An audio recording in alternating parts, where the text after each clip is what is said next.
Three things. Addiction is created by repression, addiction is driven by repression, and addiction is sustained by repression.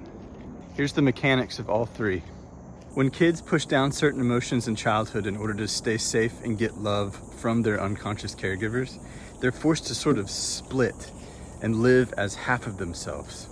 And this is basically the birth of the ego or the false self, because when I'm holding down or holding back what's true, I'm forced to identify with what's false. And this might work for a little while, but eventually it becomes really painful to live like this as half a person or as a false self. And when the pain gets bad enough and we find just the right drug of choice to soothe that pain, that's when the addictive or compulsive impulse really starts to ramp up. So that's how repression creates addiction. Now remember, there's still repressed, buried emotions in the body from childhood. And as long as they stay there, they will drive the cycle of addiction. The same compulsions will keep happening over and over again because the need to soothe ourselves because of the repressed and buried emotions in the body, it doesn't just go away. Really interesting side note here. I've worked with a lot of people to resolve their addiction by resolving their repression. And the nature of their drug of choice, it's largely dependent on what emotions they repress.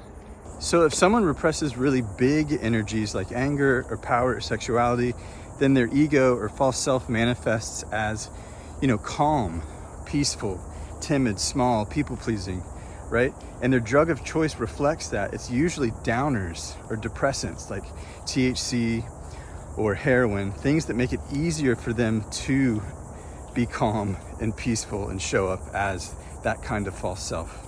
And of course, the reverse is true for those who repress more vulnerable emotions like hurt or sadness. The false self and the drug of choice reflect the need to show up as strong or tough or in control, right? So uppers, cocaine, speed, yeah? And so when people come into the repression work, the drug of choice can be a great indicator as to what it is that they primarily repress, which of course is key to know when you're coming out of repression.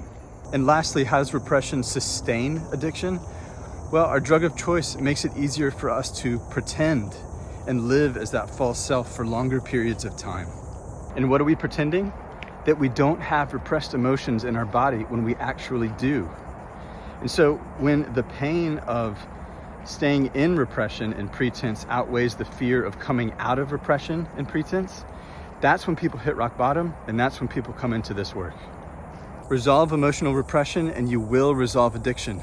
And that doesn't necessarily mean you'll stop using your drug of choice. It means you won't need to addictively use it anymore because you've cleared the body of what drove the need to soothe and pretend, buried repressed emotions. Learn more about this, or if you're at rock bottom, start your process at repressiontest.com.